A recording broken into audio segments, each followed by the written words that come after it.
Bismillahirrahmanirrahim, in the name of God, the tenderly compassionate, the infinitely merciful. Assalamu alaikum, peace be with you.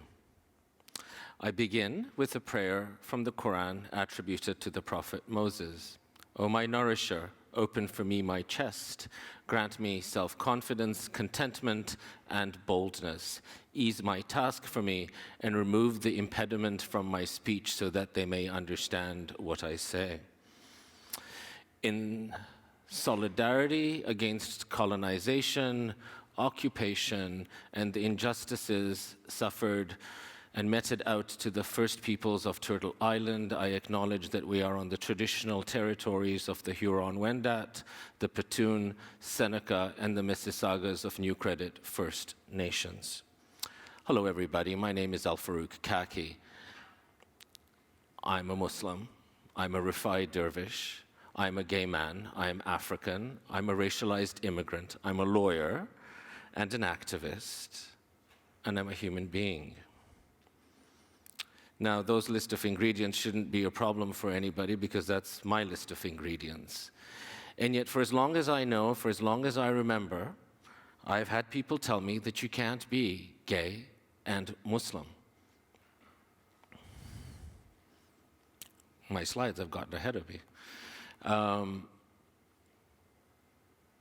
When I first became aware of my sexual orientation, when I started to realize that I was attracted to men sexually, I thought this was a problem. I had been told that this was not right, that there was something wrong with me.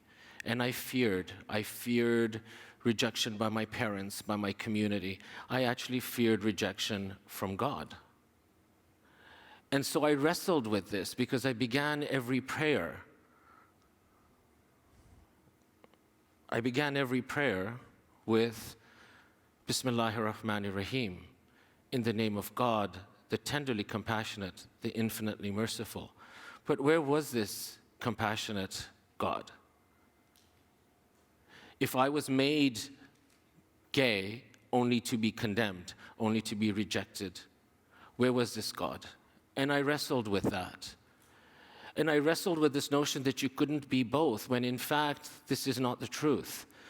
This lie assumes that Islam is a monolith, that there is only one singular ahistorical understanding of Islam, and that it is not something that is lived and breathed. And in fact, Muslim history is rich with traditions of non-binary, of queer people, beginning with the household of the Prophet. We know, for example, that the Prophet's household had mukhannat, often understood to be effeminate men, who had access to both women's space and men's space. We have the traditions, for example, of the Khwaja Sarai in South Asia, and other examples around the world, including Indonesia and Nigeria and other parts of the world. So let's talk about definitions. LGBTIQ, I didn't include two-spirited because my talk is a little bit focused on refugees, and that indigenous folks are not refugees, though they are displaced in their own territories. I often use the umbrella word queer. It's a reclaimed term with a pejorative past, but many of us as activists have reclaimed this word, and it's a little bit easier to say than LGBTIQ, et cetera, et cetera. So I might be using that word through my presentation.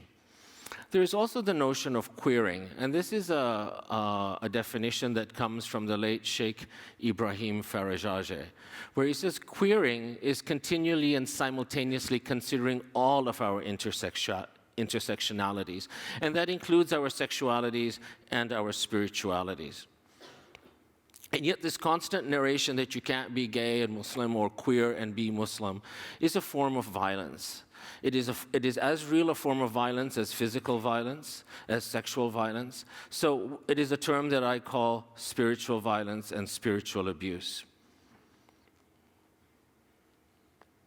In wrestling with my own issues, in my own reconciliation, in my own intersectionalities, in the early 1990s, after I moved to Toronto, I started Salaam, a social support group for lesbian and gay Muslims, in an effort to find community. You had another speaker talk about not belonging. So this was my attempt at finding belonging, at creating a space because I didn't find a space that existed. This is the early 1990s in Ontario. It's a time when LGBTIQ communities are going to the courts to get their human rights because politicians are shying away from what needs to be done. Even when legislation has been changed to include sexual orientation as a protected grounds, it didn't include gender identity or gender expression, and the laws had not been tested. What did this actually mean? And so it's within that context in the early 1990s that I began my activism. And I also began my activism through my private practice as a lawyer, representing refugees. My involvement in the larger queer community meant that I ended up representing people who identified on the LGBTI spectrum, who were claiming refugee protection in Canada because of their sexual orientation or gender identity or expression. I also ended up representing sizable numbers of women fleeing gender-based violence, including violence in the form of female genital mutilation. And it is in this intersectionality of my identity as a gay man and as a feminist, and my work as a refugee lawyer representing, in the last 25 years, people from over 110 different countries, that I was able to glean certain narrations and certain trends, and particularly around, because I'm a spiritual person and I come from a religious family and my faith is important to me, about how religion has been used in order to dehumanize women and queer people and minorities of other kinds. I'm reminded of a particular story that I'd like to share with you that drives home the nature of this spiritual violence. I had a young woman, African, Muslim, lesbian, in my office, and we were preparing her claim. And at one point she broke down. She said that she was a bad Muslim, that she had let down her family. What had she done? She was lesbian. When her family found out, she was beaten. She was sold into marriage for a dowry to a man against her will, a man who was significantly older than her, who subjected her to physical and sexual violence. So why was she a bad Muslim? Well, because she had left that marriage contrary to her father's will, and she'd escaped to Canada. I reminded her of the story of Abraham in the Quran, where God tells us, respect your elders, respect your parents, for they have given you life and they have raised you. But do not follow their ways if they are misguided. I told her that her father had failed her, not that she had failed her father, because his obligation was to protect her. And instead, he had exposed her to violence on multiple levels. The total negation of her autonomy, of her will, and of her identity, to me, is an affront on many levels, including a negation of this Quranic principle that you see up here. Chapter 50, verse 16 of the Quran tells us that God is closer to each one of us than our own jugular vein. This is without distinction. It's not whether you're a believer or a non-believer, whether you're a Muslim or not, whether you're straight, whether you're queer, whether you're male, female, black, white, or brown. And so this is how the other point was that in her forced marriage, she was also about to be circumcised, i.e. subject to female genital mutilation. And for women, it's a very different thing than when men are circumcised. And so my work as a refugee lawyer intersected with my own journey of reconciliation of my intersectionalities. And again, I come back to the notion of spiritual violence, about how religion is used against LGBTIQ people in negation of this fundamental precept or principle of Islam, the notion of Tawhid, the unicity of God. La ilaha illallah, there is no God but God. What this articulates in conjunction with chapter 50, verse 16, at least in my mind, is that we're all interchangeable as human beings. Our social location, our physical location, or whatever other location are arbitrary distinctions, and that we're all interchangeable, and only Allah is supreme. Only God is above all of us. The expounder of this notion of horizontal reciprocity is a theologian by the name of Dr. Amina Wadud. And inside her book, The Gender Jihad, she says, if experienced as a reality in everyday Islamic terms, Humanity would be but a single global community without distinction. You can read the rest of the quote for yourselves. Without distinction. This is Tawhid. It is with this notion that in May of 2009, Dr. Laurie Silvers, my husband Troy Jackson, and I started the el-Tawhid Juma Circle, which functions in Toronto as the Toronto Unity Mosque.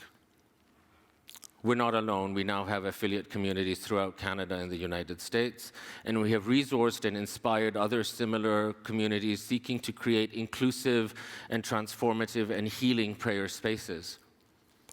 Our Unity Mosques understand Tawhid as the unicity and the unity of Allah, of God, which binds together not only the Creator and the created, but refers to the unity of all of humanity, all of creation, and of the message of unity between the inner and outer selves. And so when you come to our mosque, you don't have to leave a part of yourself at the door. In the foreword to her book, Inside the Gender Jihad, Dr. Khaled Abu Fadl states patriarchy, or categorizes patriarchy as an offense against morality because it negates the autonomy of each human being and exploits the name of God in the process of erasing autonomy and the will of other human beings. I would say it also erases the stories and the narratives of other human beings. And so all of a sudden, Islam becomes the religion of cisgendered Muslim men to the exclusion of others. A prime example of that erasure is the erasure of our mother, Sayyidina Hajar, in whose footsteps we performed the pilgrimage to Mecca. So our Unity Mosques are gender equal and queer affirming. We make no distinction between anybody on any grounds. And people are free to articulate their relationship with God as they see fit. We created the Unity Mosque for ourselves as a place of healing, a place where we didn't have to leave something about ourselves at the door. We also started it for others, hoping to bring more people in, people who may have been de-Muslimed, who are not seen as being Muslim enough, or those who are unmosqued, who don't feel that their values and their understanding of Islam is manifest in their mosque spaces. In this, we are guided by the words of Mevlana Rumi, who said, "Come, come, whoever you are, wanderer, idolater, worshipper of fire.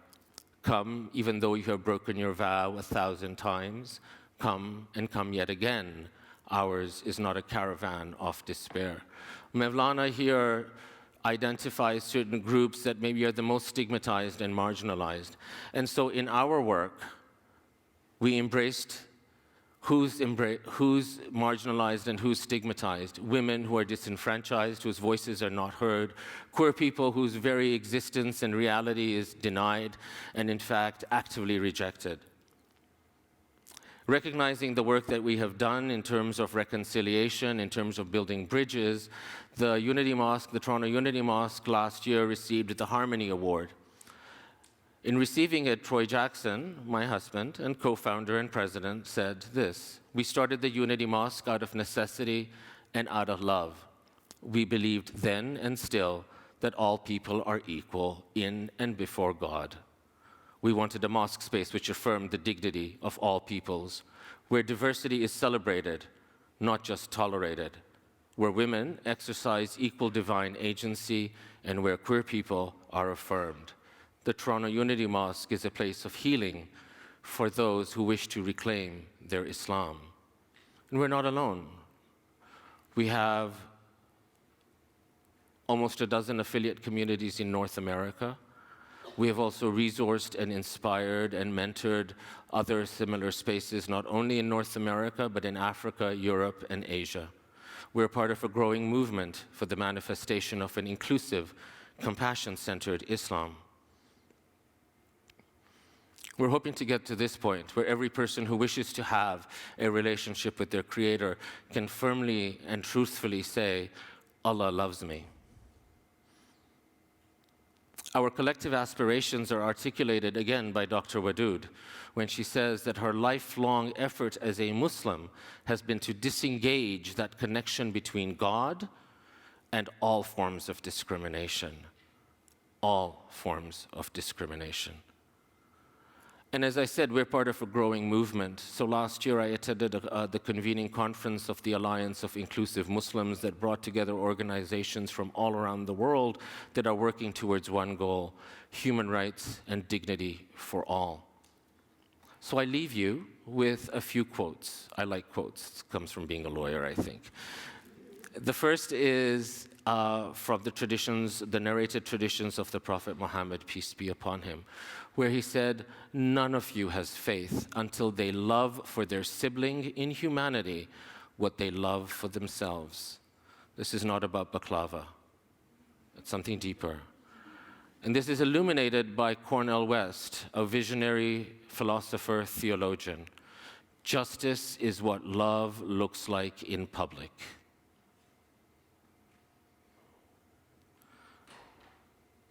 So here's the prayer, again by Ibrahim Farajajeh. May our taqwa, may our God consciousness shine forth in our struggle for justice and equality, in our bringing forth the energies of Tawhid, the oneness of all being. This is what we're after. Allah loves equality. The time for justice for the earth, for all of Earth's children, human and non, is now, before it's too late. We must resist those that spread hate and teach hate and deny the humanity of others, especially those who do so in God's name. We must resist because we can. We resist because we must, because our good is the common good. Assalamu alaikum.